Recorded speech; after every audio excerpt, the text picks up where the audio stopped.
Kantor Kementerian Agama Kota Jambi tidak membenarkan sikap pihak Madrasah Sanawiyah dan Madrasah Aliyah Mahdaliyah Kota Jambi yang melarang siswinya ikuti ujian lantaran menunggak pembayaran SPP. Kemenak akan memanggil kepala madrasah dan bendahara yang bersangkutan. Mardiati Kasih Madrasah Kantor Kemenak Kota Jambi menyatakan bahwa madrasah tidak dibenarkan melarang siswinya mengikuti ujian hanya karena menunggak SPP. Ia mengungkapkan ada dua sumber pendanaan dari pemerintah untuk madrasah swasta, yakni Dana BOS dan Program Indonesia Pintar atau PIP. Dan sangat menyayangkan kedua siswi Madrasah Sanawiyah dan Aliyah Mahdaliyah tersebut tidak tergolong di dua program itu. Namun dalam hal ini Kemenak akan tetap memanggil kepala madrasah dan bendahara madrasah untuk dimintai keterangan, serta menjamin kedua siswi yang bersangkutan bisa mengikuti ujian semester susulan dan masuk sekolah seperti biasa. Berkomunikasi dengan kepala madrasah bahwa sebenarnya di madrasah itu ada dua sumber dana yang di swasta itu, yaitu yang pertama sekali dana BOS dan kedua dana PIP. Dana BOS berdasarkan juknis juga sebagian itu diperuntukkan bagi siswa miskin. Jadi siswa miskin itu otomatis kalau melalui dana BOS boleh dibebas tugaskan dari segala beban yang ada pada madrasah. Dengan catatan melengkapi semua persyaratan. Minimal ada surat keterangan miskin dari RT atau lurah setempat. Kemudian ada satu anggaran lagi yaitu PIP, Program Indonesia Pintar. Ini anggaran yang khusus diperuntukkan bagi siswa miskin. Dan nama-nama yang ditetapkan sebagai penerima PIP itu adalah diambil langsung dari dana emis.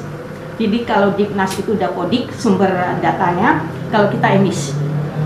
Jadi dari data emis itu bisa tercover, bisa terlihat mana siswa-siswa yang dalam kategori miskin dan layak dibantu dengan dana PIP. Hanya saja catatan lengkap syarat-syarat yang dimasukkan di dalam PIP, seperti surat keterangan tidak mampu. Tapi kalau siswa tidak melengkapi syarat-syarat tersebut, otomatis tidak bisa dikategorikan kepada siswa miskin. Nah, dari video yang tadi yang saya baca, yang saya lihat, yang saya pahami, semuanya itu bahwa siswa ini tidak tergolong dalam siswa penerima PIP. Tidak ditetapkan. Kenapa? Karena memang syarat-syarat yang diminta oleh madrasah beberapa kali tidak terpenuhi. Itu saja. Kenapa dia tidak ditetapkan sebagai siswa penerima PIP. Artinya Bu, untuk syarat mengikuti ujian harus membayar komite dulu memang Bu ya? Syarat ujian? Oh tidak, tadi kan udah saya jelaskan. Bahwa di dana BOS itu dalam juknisnya sebagian bahwa anggaran BOS itu diperuntukkan bagi siswa miskin. Tapi siswa miskin itu kan ada kategorinya, ada persyaratannya. Sejauh persyaratannya itu dipenuhi, maka madrasah berhak untuk membebas tugaskan segala anggaran. Jadi dengan tidak bisa ujian mungkin apa langkah dari? Saya pikir tidak boleh ujian itu tidak ada kata itu. Tetapi mungkin dipending, diundur. Tapi dengan adanya seperti ini, insya Allah nanti saya akan langsung panggil kepalanya, panggil bendaharanya, dan saya jamin langsung ikut ujian.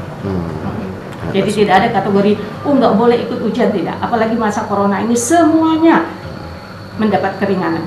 Ya, apalagi untuk siswa miskin, kita nomor satukan itu. Tapi mereka masih bisa sekolah lagi, Mbak? Bisa. Itu tergantung anaknya mau sekolah melanjutkan atau tidak, tapi kalau untuk ujian saya jamin bisa langsung. Artinya asal persyaratannya lengkap, bisa mereka ujian Bu ya? Untuk ujian, saya nggak harus persyaratan lengkap, karena ini kan kasus tertundanya karena tidak bayar SPP saja. Jadi walaupun tidak bayar SPP, belum bayar, mungkin nanti akan kita ikutkan. Tetap ikut ujian.